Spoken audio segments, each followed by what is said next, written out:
This is a day of affirmation, a celebration of liberty.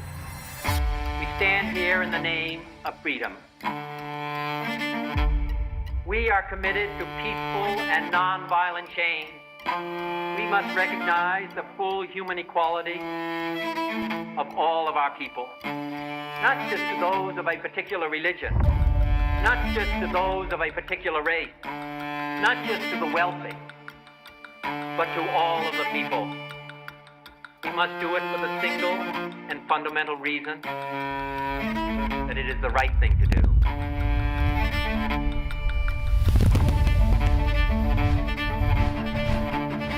A new twist this morning for the country's most famous political dynasty. RFK Jr. Robert F. Kennedy Jr. took the country to presidential on race October 9th in the state that it's time to heal a divided nation and return the power to the people. Robert Kennedy Jr.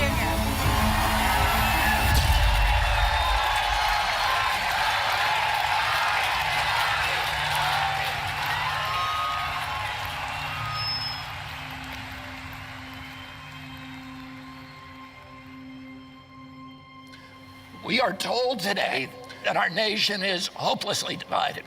But I found something different as I travel this country. I have witnessed an upwelling of optimism that I've never seen before.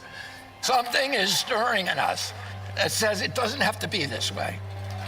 And so I've come here today to declare our independence from the tyranny of corruption, which robs us of affordable lives, our belief in the future, and our respect for each other. But to do that, I must first declare my own independence. Independence from the Democratic Party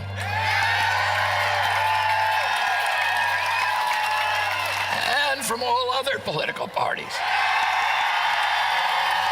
I haven't made this decision lightly. It's very painful for me to let go of the party of my uncles, my father, my grandfather, and both of my great-grandfathers, but my sacrifice is nothing compared to the risk our founding fathers took when they signed the Declaration of Independence 247 years ago. They knew that if their revolution failed, every last one of them would be hanged. They chose to place everything on the line. When John Adams put his pen down after adding his signature to the Declaration, he turned to those present and he said to them, sink or swim, live or die, survive or perish. From this day on, I am with my country.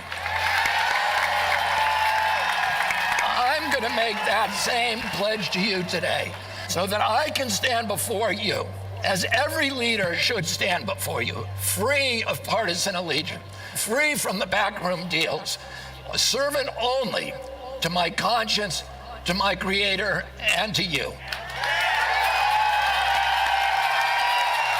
Every president enters office promising to unite the nation and to work with people from the other party across the aisle. None of them ever does it. They can't. They're already chosen a side. Well, I'm not going to have that problem.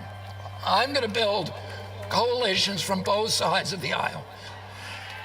And except for the small minority of public officials who are actually corrupt, I'm going to tell you this secret. They too want liberation from the system that has captured them. And isn't that ultimately what we all want? Liberation from a system that robs us of our wealth, our health, our hope, our patriotism, our ideals, our freedoms, and ultimately our sense of ourselves as a good and capable people. Is healing our divided nation possible? Let's go take back our country. God bless you, and God bless the United States of America. I am a real American, fight for the rights of every man. I am a real American, fight for what's right, fight for your life. Ladies and gentlemen, please welcome the next First Lady of the United States, Miss Cheryl Hines. American, fight for the rights of every man. I wanted to come out and personally thank you all for being here tonight. It really means a lot to me and, of course, to Robert Kennedy Jr. So thank you for being here. I just wanted to let you know that Bobby's about to come out and tell you what he's all about and what he's doing and what he's fighting for. And before he does, I just want to say that I've had the privilege of being on the road with Bobby around the country, and it's amazing what's happening out there because crowds of people are coming together, Republicans, Democrats, and independents, which is probably you guys. So people are coming together, working together, wanting to do something great together, and it's very inspiring. So thank you for doing that. Thank you for showing up, and thank you for being here. And thank you.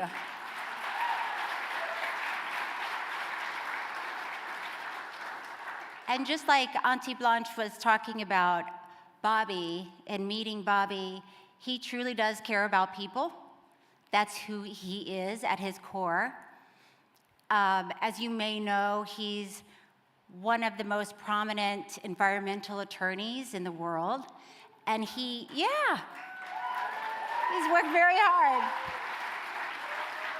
He spent his entire career fighting for people, sometimes for one person. He will stand up against a corrupt corporation for one person. I saw it with my own two eyes because I was in San Francisco when Bobby and his law firm took on Monsanto.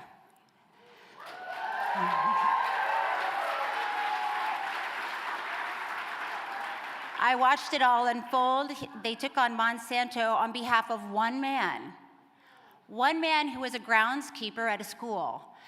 And all he wanted was to do his job and provide for his family. And part of his job was to wear Roundup in a tank on his back and kill the weeds. And he thought it was making him sick. And he reached out to Monsanto. And Monsanto didn't respond. So cue Bobby. So Bobby comes in, Bobby and his law firm, they take on Monsanto. I mean, a lot of people would say you can't take on Monsanto, they're too big, but that doesn't stop Bobby. They took on Monsanto. They proved that Monsanto knew they were harming people, and especially this man, and they beat Monsanto.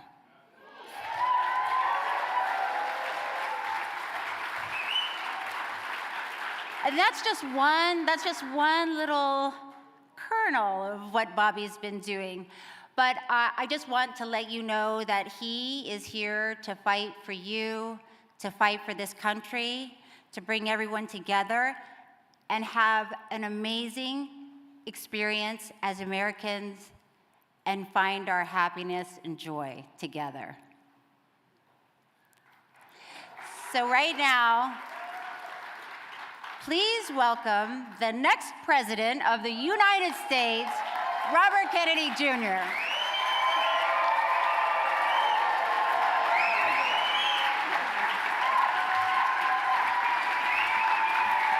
Thank you, Cheryl Hines.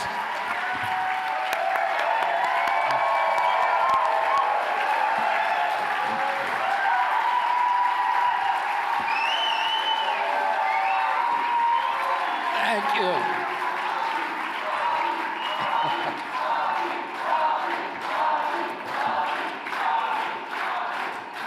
Thank you. Thank you so much. And thank you, Elijah, for reciting the Ollie. And thank you, Annie Blanche, for being here and for everything that, I had the privilege of touring her facility. I guess you'd call it a facility. It was 75 or 100 home-built houses in which she takes in homeless. Hawaii is the highest level of homelessness of any state in this country. And homelessness is directly related, inversely correlated to the expense and the accessibility of housing.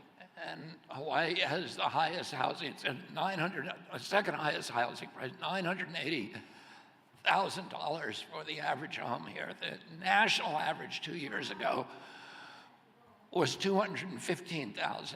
Today it's $400,000, but Hawaii has more than double that.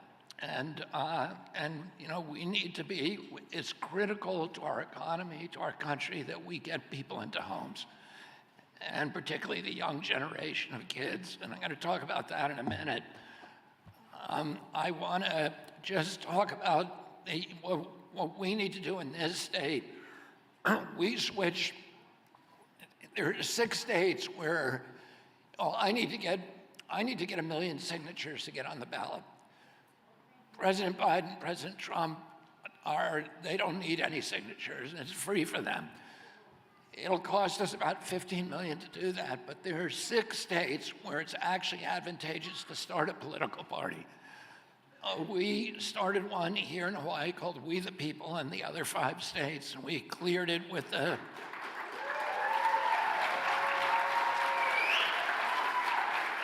Thank you.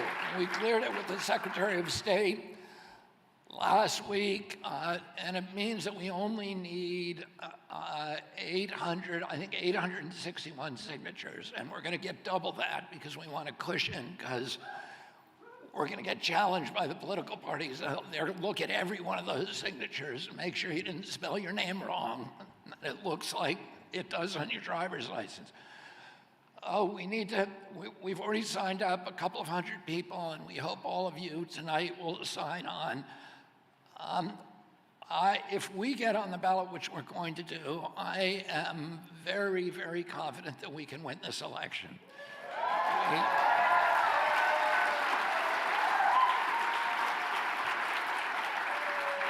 The major polls that have come out, the Quinnipiac poll, the Harvard-Harris poll, the Gallup poll, which came out 3 days ago, which shows me 10 points ahead of President Biden, 11 points ahead of President Trump in favorability ratings. I'm already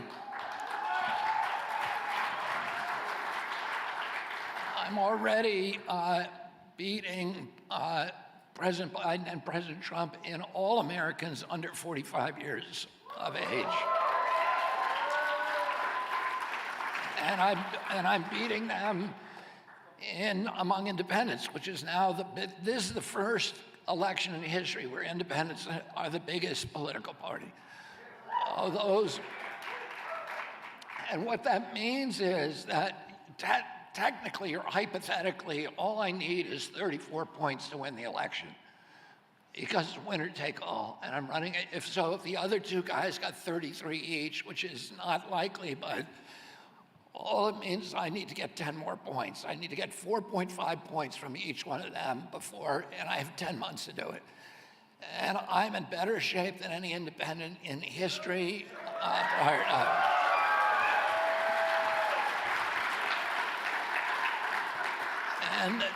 And the 2 candidates I'm running against are mathematically the least popular candidates who have ever run for president for a major political party. I'm not being critical. I'm just saying that's the truth.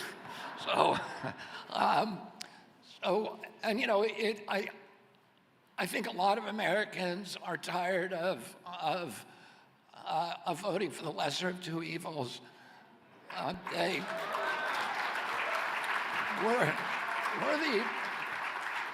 We're the world's exemplary democracy. We're supposed to be modeling democracy for the whole world. And we ought to be able to produce candidates that inspire people instead of voting for this guy because you're scared of that guy. I'm hoping that I can inspire enough Americans with hope for their future. There was a poll that came out about a month ago. There's a poll taken in 2013 that showed that in Americans under 35 years of age were asked, are you proud of the United States of America? And 85% of them said yes. The same poll taken 2 months ago, only 18% said yes. Oh, somehow in the administration of the last two presidents, an entire generation of kids has lost their pride in the United States. And they've lost their faith and their hope in their own lives and their own potential. And my primary job as president is to reinstill hope in that generation and pride in our country. And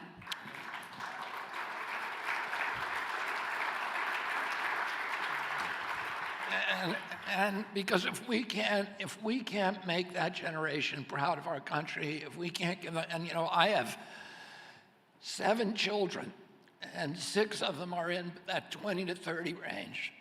And I don't want them to grow up with, you know, the biggest asset I had as a kid was the pride I had in the United States and the moral authority that we had around the world and the economic power.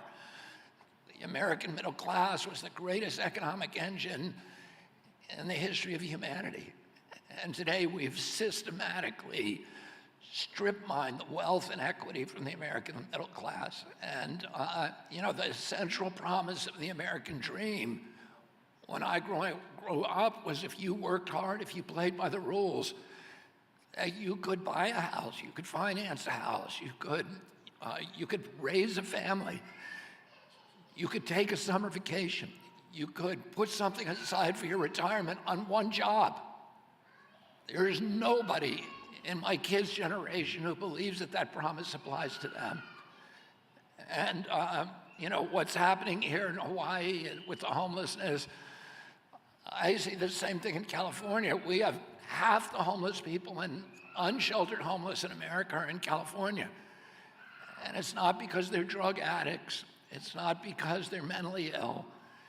It's because the price of housing is so high and so unavailable. And that's the one correlate.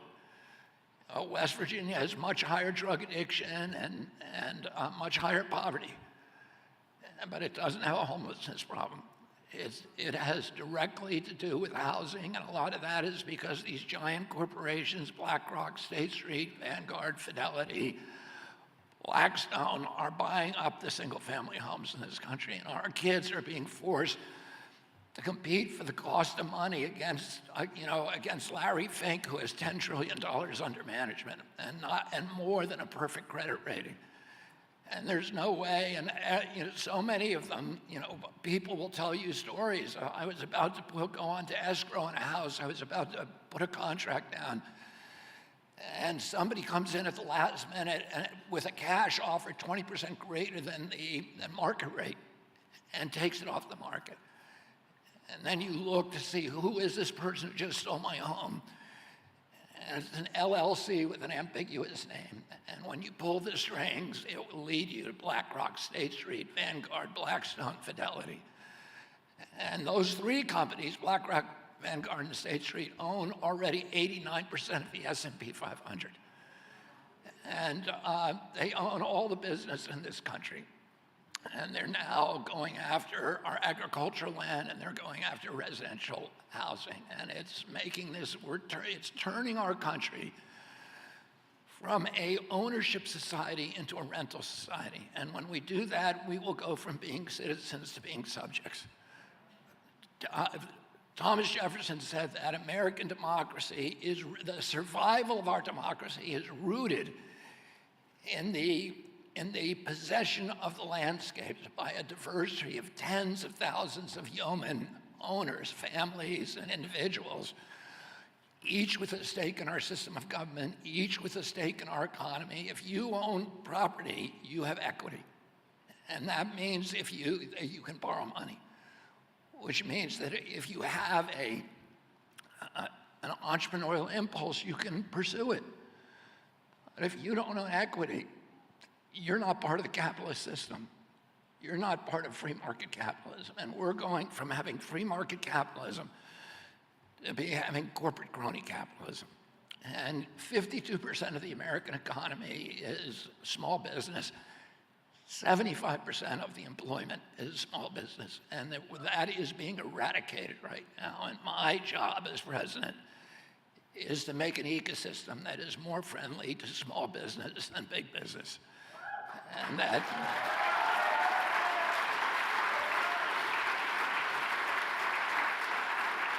I did a speech 2 nights ago in Honolulu, and I can see there's a lot of people who were there at Kim Haynes' house, and I talked a lot about the economic issues. So I want to talk about something a little different today, which is the issue that Cheryl was talking about that takes me back to my roots, which is the environment, which I know is very, very important to people in Hawaii.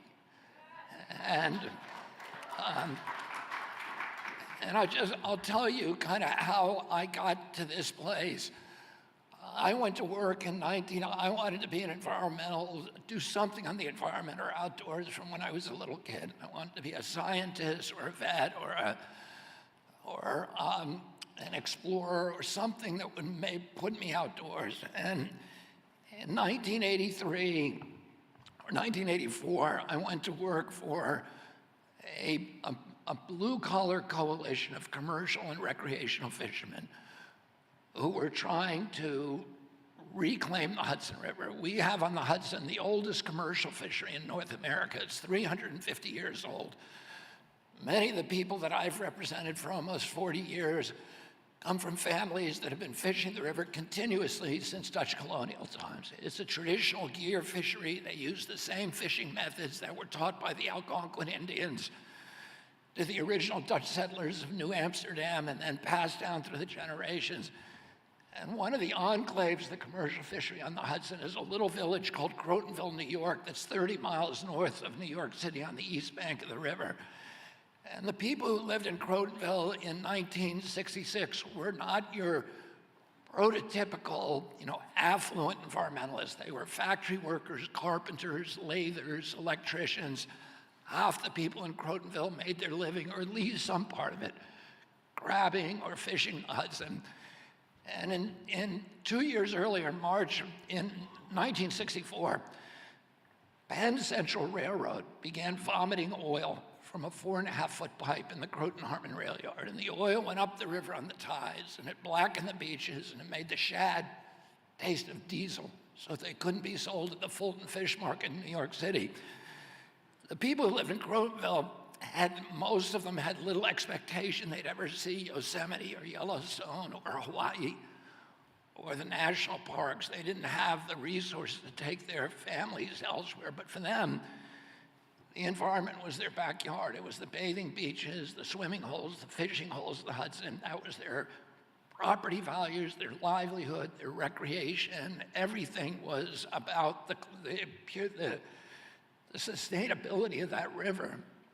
And in March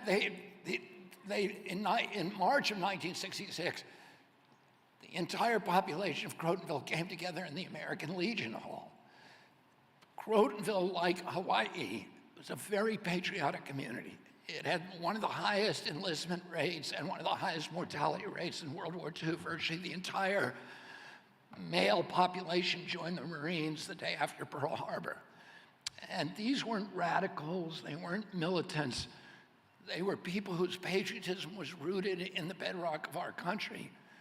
But that night they started talking about violence because they saw something that they thought they owned, which was the fisheries of the Hudson River, the purity of those waters.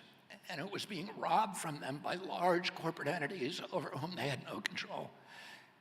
And they'd been to the government agencies that are supposed to protect Americans from pollution, to the Corps of Engineers, the Conservation Department, the Coast Guard. And they were given the bum's rush. Richie Garrett, who was the first president of the Riverkeeper, he was a grave digger from Austining, New York. And he used to tell his new followers, "I'll be the last to let you down." He was a combat veteran from Korea. And he and another Marine named Art Glauca made 20 visits to the Corps of Engineers office in Manhattan, begging the Corps Colonel to do his job and shut down the Penn Central pipe. And finally, the Colonel told them in exasperation, "These are important people." Speaking of the Penn Central Board of Directors, he said, "We can't treat them that way." In other words, we can't compel them to comply with the law. And by this evening in March of 1966, virtually everybody in Crotonville had come to the conclusion that government was in cahoots with the polluters. And the only way it was, the agencies had been captured by the industries they're supposed to regulate. And the only way they could reclaim the river for themselves is if they confronted the polluters directly. So somebody suggested that they put a match to the oil slick coming out of the Penn Central pipe and burn up the pipe. Somebody else said they should roll a mattress up and jam it up the pipe and flood the rail yard with its own waste. And somebody else said that they should float a raft of dynamite into the intake of the Indian Point power plant, which at that time was killing 1 million fish a day on its intake screens and taking food off their family tables. And then a guy stood up whose name was Robert Boyle. He was another Marine lieutenant a combat veteran from Korea. And at this time, he was the outdoor editor of Sports Illustrated magazine. He was there for 65 years. 2 years earlier, he had written an article about angling in the Hudson for Sports Illustrated. And in researching that article, he had come across an ancient navigational statute called the 1888 Rivers and Harbors Act. And that statute said it's illegal to pollute any waterway in the United States. If you do it, you have to pay a big penalty. But also, there was a bounty provision that said that anybody who turned in the polluter got to keep half the fine. And he had sent a copy of the law to the libel lawyers at Time Magazine, which owns Sports Illustrated, and said, is this still good law? And they sent him a memo back saying, in 80 years, it's never been enforced, but it's still good law. And that evening, 300 people, men and women, talking about violence. And he stood up in front of them and he said, with a copy of that law in the memo, and he said, we shouldn't be talking about breaking the law, we should be talking about enforcing it. And they resolved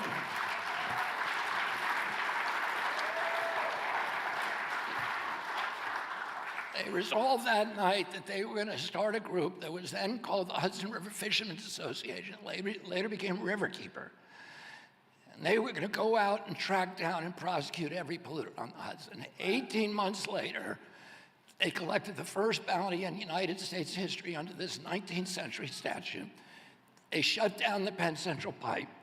They got to keep $2,000, which was a huge amount of money in Crotonville in 1968. There were 2 weeks of wild celebration in the town, and they used the money that was left over to go after Ciba-Geigy, Tuck Tape, Standard Brand, American Cyanamid, the biggest corporations in America, and collecting bounties on all of them. And in 1973, they collected the highest penalty in United States history against a corporate polluter. They got $200,000 from Anaconda Wire and Cable for dumping toxics at Hastings, New York. They used that money to build a boat, which they called the Riverkeeper, and they began patrolling the river. They used bounty money in 1983 to hire their first full-time riverkeeper, a commercial fisherman named John Cronin. He used bounty money to hire me the next year in '84, and after that, I brought more than 500 successful legal lawsuits against Hudson River polluters.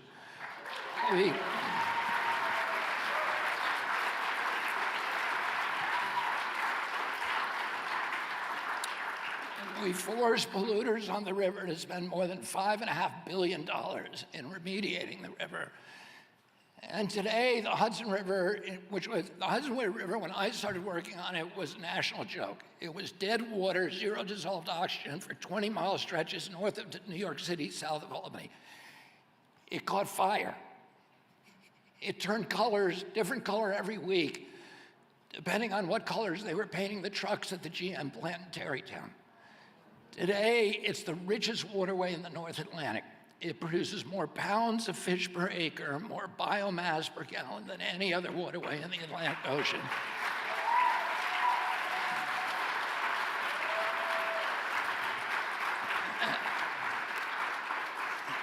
And it's the last major river in the Atlantic that still has strong spawning stocks of all of its historical species of migratory fish. Oh, it's Noah's Ark, it's a species warehouse, it's the last refuge for many of these animals that are going extinct elsewhere. And the miraculous resurrection of the Hudson inspired the creation of other river keepers all over. So we we own the Waterkeeper name, Riverkeeper, Soundkeeper, Babekeeper, Oceankeeper. We licensed those, and we started a group, umbrella group called Waterkeeper Alliance to license these new groups. It's now the biggest water protection group in the world. We have 350 riverkeepers on almost every river on the East Coast, from the Bay of Fundy in Canada to Key Biscayne in Miami, and on the West Coast from Cook Inlet and Homer, Alaska, to the tip of Latin America. We have 29 in Mexico, mainly on the Baja Peninsula. And as I said, we're the biggest water protection group in the world. And one of the things, a couple of things I learned from working with the waterkeepers that I want to share with you. One is we own the waterways. This is what the law says. The people own them. The government doesn't own them. They're owned by the Navy doesn't own them. The big polluters don't own them. They're owned by the people. Everybody has a right to use them. Nobody can use them in a way that will diminish or injure their use and enjoyment by others. The other thing, and this is ancient law, it goes back to Roman times, it's in the Code of Justinian, it's in the Magna Carta, it's in the Constitution of every state, including the Constitution of Hawaii. The people of this state own the fisheries, and they own the waterways, and nobody has a right to pollute them, nobody, no matter how big or powerful they are.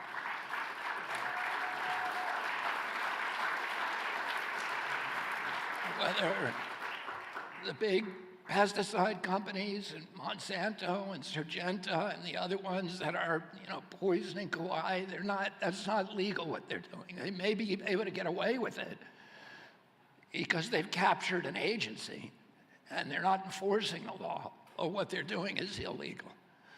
The other thing that I learned from them is, they were small businessmen. They were not anti-capitalist. They believe in free market capitalism. They believed, in fact, that free market capitalism was the answer, because then they saw that what we have is not free market capitalism, it's corporate crony capitalism. And that, free markets promote efficiency. Efficiency means the elimination of waste, and pollution is waste. In a true free market, we would be forced to properly value our natural resources, and it's the undervaluation of those resources that causes us to use them wastefully. In a true free market, you can't make yourself rich without making your neighbors rich and without enriching your community, or what polluters do. What polluters do is they make themselves rich by making everybody else poor. They raise standards of living for themselves by lowering quality of life for the rest of us, and they do that by escaping the discipline of the free market. You show me a polluter and I'll show you a subsidy. I'll show you a fat cat using political clout to escape the discipline of the free market and force the public to pay their production costs. When Monsanto poisons the groundwater in Kauai, that's not free market capitalism. It is privatizing a publicly owned resource in order to put itself, to make its product less expensive in the marketplace and outcompete its competitors who are not polluting the groundwater. They're cheating.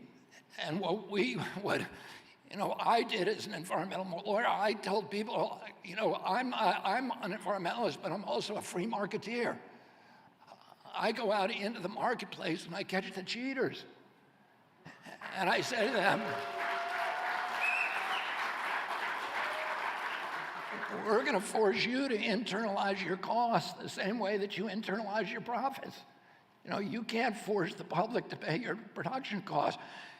Your production costs are all the costs of getting your product to market, including the cost of cleaning up after yourself, which was a lesson we were all supposed to have learned in kindergarten. And then, another thing that I learned was that we don't have to choose between environmental protection and economic prosperity. One of the big things that you hear from the big polluters and their indentured servants in our political process and their media allies and their captive agencies is that we have to choose between economic prosperity on the one hand and environmental protection on the other. And that is a false choice. In 100% of the situations, good environmental policy is identical to good economic policy.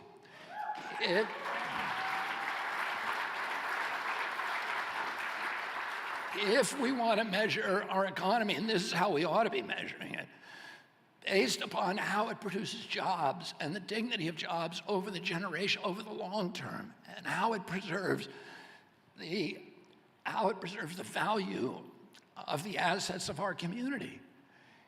If, on the other hand, we want to do what the big polluters want us to do with Monsanto and Syngenta and all the Cargill and all the other, which is to treat the planet as if, and Hawaii, as if it's a business in liquidation, convert our natural resources to cash as quickly as possible, have a few years of pollution-based prosperity, we can generate an instantaneous cash flow.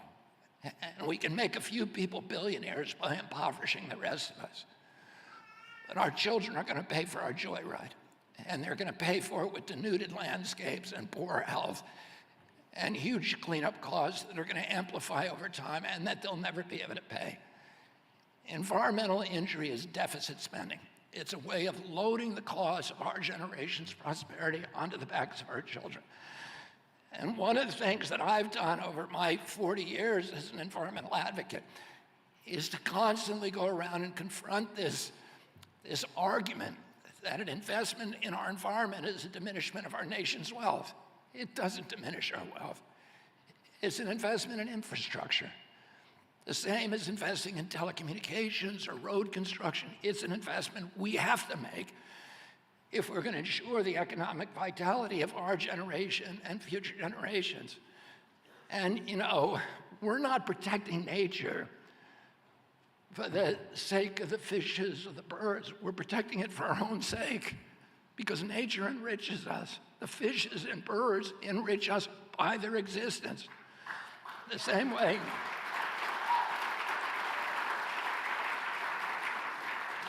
and when we destroy them, we diminish ourselves. The same thing, there's probably not that many of you who've ever actually seen the Mona Lisa hanging in the Louvre. But you know that if somebody destroyed that, all of us would be diminished in some way. And when we destroy a species that we can't create, that only God can create, it diminishes all of humanity.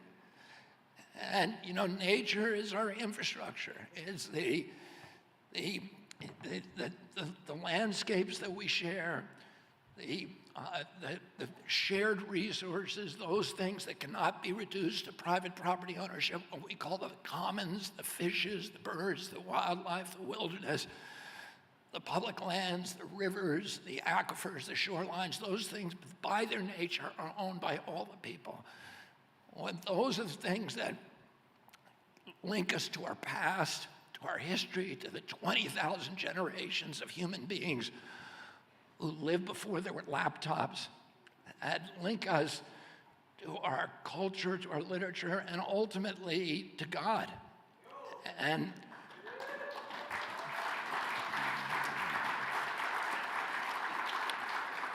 God talks to human beings through many vectors, through each other, through people like Ani Blanche and Elijah, through organized religions, through the great books of those religions, through wise people, the prophets, through art and literature and music and poetry, but nowhere with the same texture and power and color and grace and joy as through creation.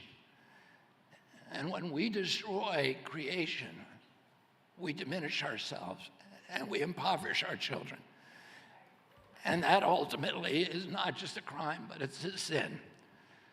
And, I believe that you deserve a president who is thinking about these things. And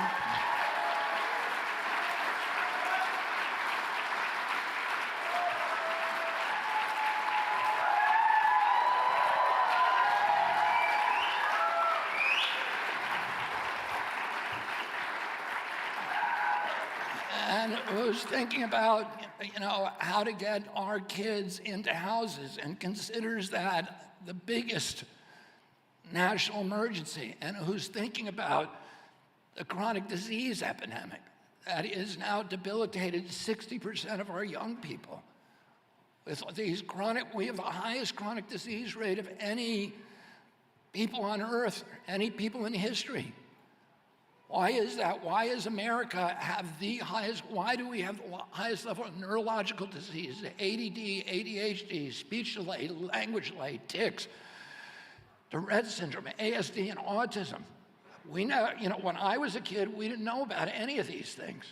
I had 11 siblings, about 70 first cousins. I didn't know autism rates in my generation today. I was 70 yesterday, and 70-year-old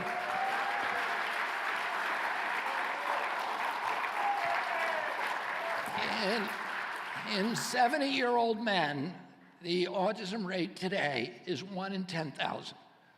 This is for full-blown autism, which means non-verbal, non-toilet trained, head banging, stimming, toe walking, hand flapping, all the stereotypical behavior, 1 in 10,000.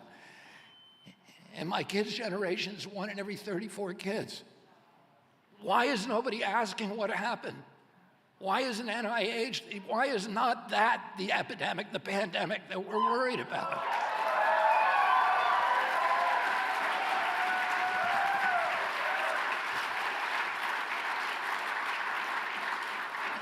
I never heard of juvenile diabetes. I never heard of rheumatoid arthritis. I never heard of Crohn's disease or lupus or all these autoimmune diseases that began around 1989.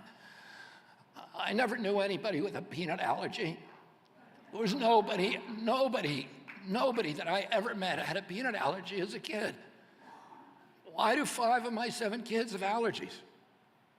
Why isn't anybody telling us why this is happening? What happened? Why did obesity go from when my uncle was president to 13%, of 42% of our kids today, and 75% overweight? Did American kids suddenly get lazy? I don't think so. We're mass poisoning them.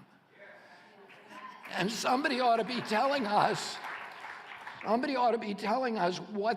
which of those poisons it is. It's a narrow. Congress said to EPA, tell us what year the autism epidemic began. EPA is a captive agency, but it's captured by oil, coal, big agriculture, big chemical companies, not by pharma, because it doesn't regulate pharma. So it actually came back with a real scientific study, and they said it's a red line, 1989. That's the year it started. So why aren't we looking? What happened in 1989? What changed? And it's probably a bunch of things, because a bunch of things happened on that timeline. There's a very famous scientist, toxicologist in New York, who I've used on many of my cases, named Phil Landrigan. And he's actually looked at this and said, yeah, that timeline, there's only about 13 things.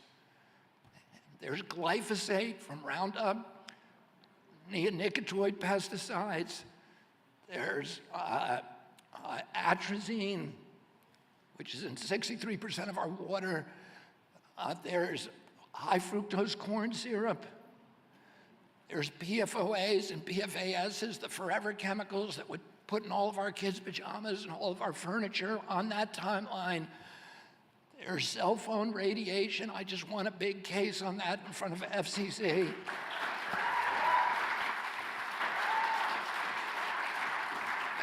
It's a limited universe. It's an easy thing to study.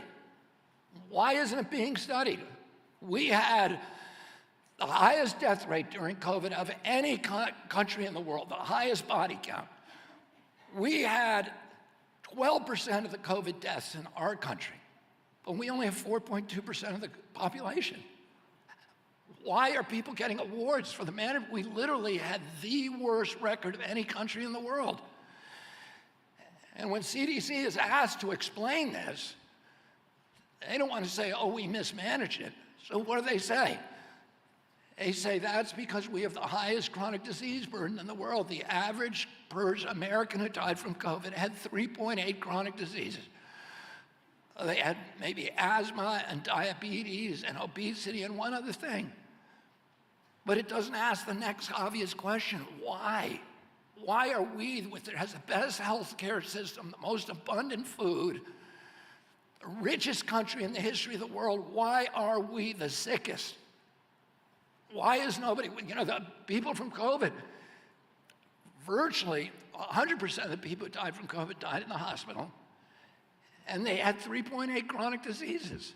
So, COVID, yeah, the chronic disease brought them to the edge of the cliff and hanging there, and COVID came and stomped on their fingernails. But they were already on their way out. And why aren't we asking what got them to the top of that cliff? That's what I'm going to do my first week in the White House.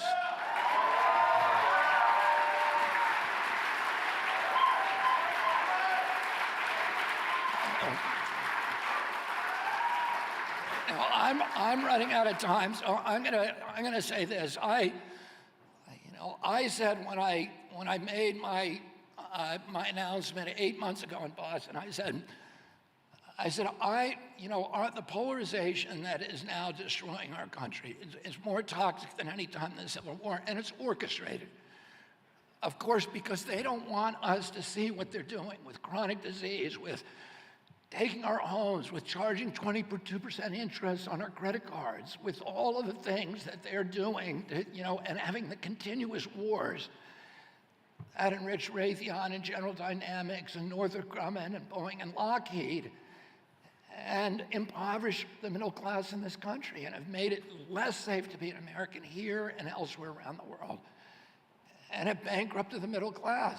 And they don't want us asking those questions. So they have a foolproof methodology, which is they keep us at each other's throats. They keep Republicans hating on Democrats, blacks hating on whites. And when the king and queen look out over the balustrades of their clack castle and they see all their subjects fighting each other, they go back to the banquet hall and they pop champagne corks because they know nobody's coming over the wall for them. And what I said when I made my declaration is I'm going to dampen that vitriol and the rancor and the polarization and anger and find a unity among Americans and then lead them over that wall to take back our country.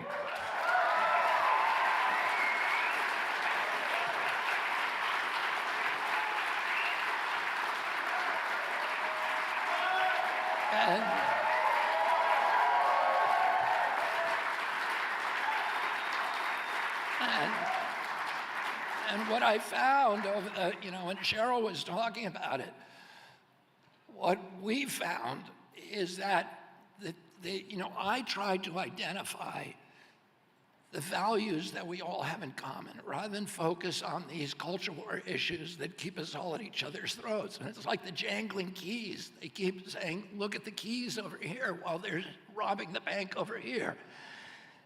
And the keys is the rancor and the hatred that they're generating, against ourselves. And so I'm trying to find the values that we share in common rather than focusing on these little issues. And what I found is that those landscapes that are occupied by our common interests are so much bigger than the little things upon which we disagree. Everybody in our country wants to take care of our veterans. Nobody likes the fact that the wives of veterans are eating in soup kitchens. Everybody wants us to have the best education system in the world, and we can have that. We need school choice, we need charter schools or public schools, and we need to be able to, people need that right to choose the best education for their kids. Nobody wants the Mexican drug cartels running US border policy.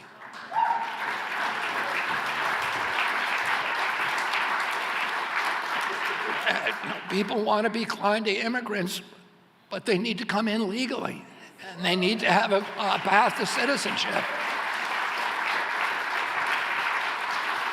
And we need secure borders like every other nation in the world. We can't exist without them.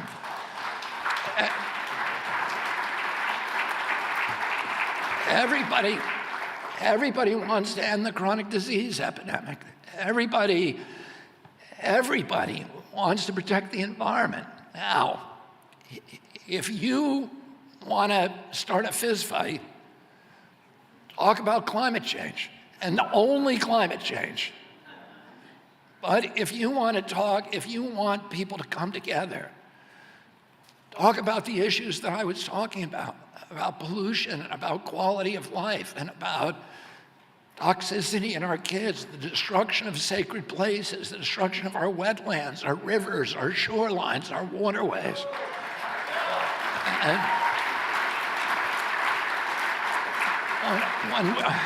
when I was fighting in Flint, Michigan, to clean up their water supply, we had Hell's Angels standing shoulder to shoulder with urban blacks because nobody wants toxicity in their water.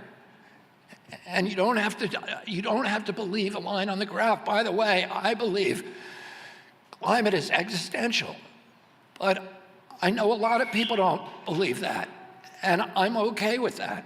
I'm not going to force you to believe something that you don't want to. And a lot of people saw during COVID how international crises are used by powerful elites to clamp down controls and shift wealth upward. And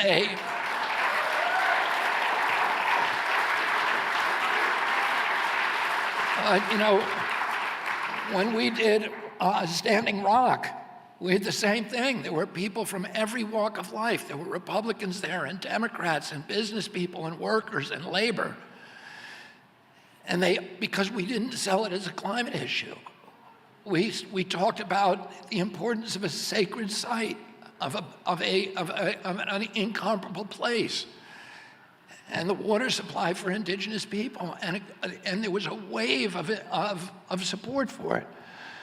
Oh, these are things that we share in common, and everybody wants to end the corrupt merger of state and corporate power.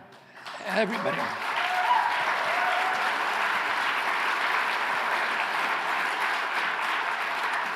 Nobody wants the regulatory agencies acting as sock puppets for the industries they're supposed to regulate, and predatory against the American public. We want them working for us and protecting, the things that need to be protected. Oh, all of these issues are issues that I'm talking about, and I have people who are supporting me who are pro-choice and people who are pro-life. I have people who are anti-vax and people who are pro-vax.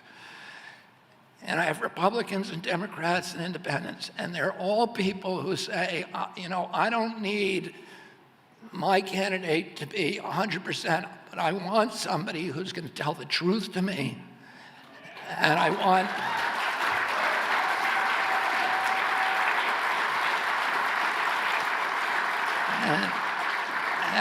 somebody who's going to listen to me and treat me with respect. And on all of those issues,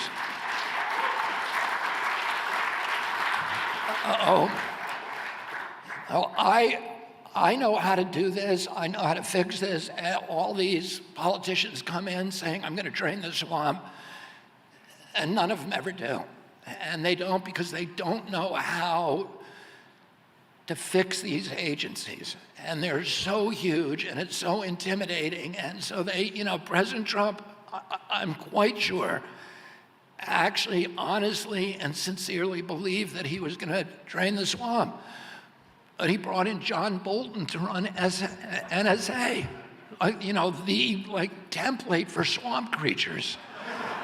And he brought Scott Gottlieb, who was Pfizer's business partner, to run FDA, and Gottlieb did an $88 billion favor for Pfizer and then went back to Pfizer. So that is the swamp. If you look at every one of the agencies, they did the same thing. He did it, Biden did it, they all do it. Because they're scared of the agencies. because they know at every level of that agency, there's some guy who can commit a civil disobedience that's going to embarrass the president. So they want to put somebody from the industry in charge who will make sure not to make waves. And it perpetuates this corrupt system. And I'm not going to do that. I've spent 40 years suing these agencies. I've sued almost every one of them.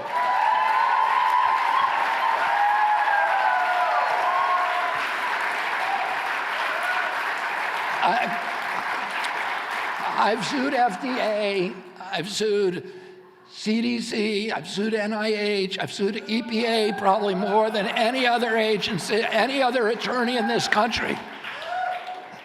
I just said I won in the U.S. Federal Court of Appeals a big case against FCC for lying to the American public about the danger of cell phone radiation. Right now,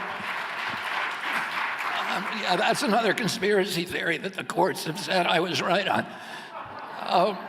Along with Monsanto causing cancer, which was another conspiracy theory, until we won $2.2 billion.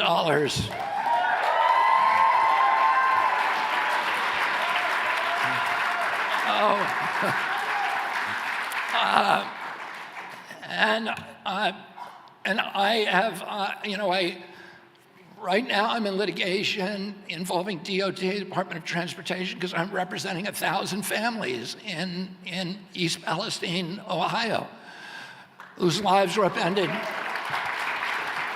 by the Norfolk Southern spill. So, I've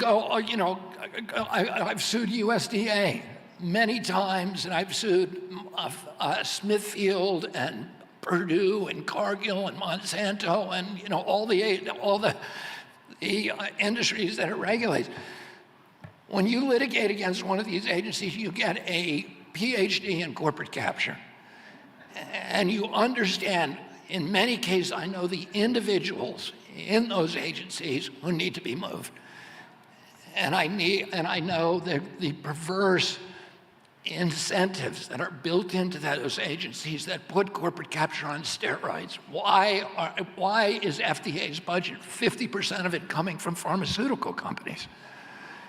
Why can NIH scientists collect lifetime royalties on any drug that they work on that then goes to the pharmaceutical industry? They're supposed to be looking for problems in those drugs.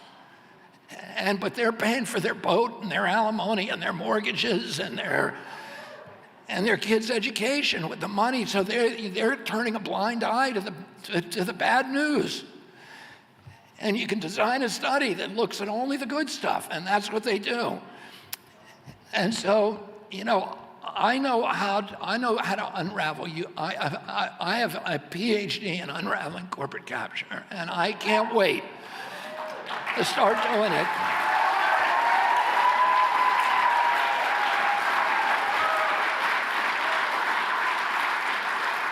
But I cannot do it alone. I need your help.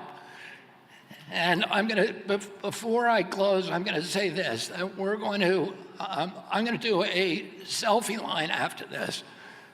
Or what side do they line up on? Yeah, so people line up on this side. I take a selfie with everybody here. We're gonna do it, and we're gonna do it very quickly. We did 600 people in Charleston in 23 minutes. I can't have a long conversation with you, but I hope to meet each one of you. And, I ask you to join this army. Help me get the signatures that I need here in Hawaii. Go to our website, Kennedy24.com. If you can give anything, give $7 for my 70th birthday. Tonight, the more people we get, even small donations, it makes a huge impression. Last quarter, we beat both Trump and Biden in terms of donations, but more importantly, the number of people who donated to my campaign, and the press takes notice of that. And then the people that I do really well with are young people, independents, people who look at podcasts and who get their news from long-form interviews. The cohort that I do worst with is the cohort I should be doing best with, baby boomers. Because they all remember the, Camelot and the Kennedy administration. But they, unfortunately, they get their news from CNN, MSNBC, and the networks. And if you're living in that information ecosystem, well, if I got my news from that information bubble, I'd have a very low opinion of myself. Oh, we need all you young people to convert your parents and get them, wear a button, wear a t-shirt, put a lawn sign up, and when an old person my age says, why are you voting for that conspiracy theorist and anti-science? Say to them, just listen to 10 minutes of Aubrey Marcus or Joe Rogan or Lex Friedman.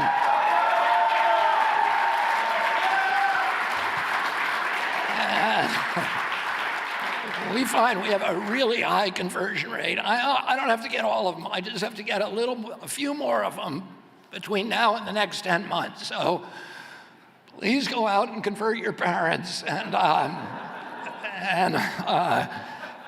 I will. And what I said, when I announced, and what I'll say to you now, if you give me a sword and some ground to stand on, I will take your country back for you. Thank you all very much. God bless you. God bless Hawaii. Mahalo. Give it up for Mr. Robert F. Kennedy Jr.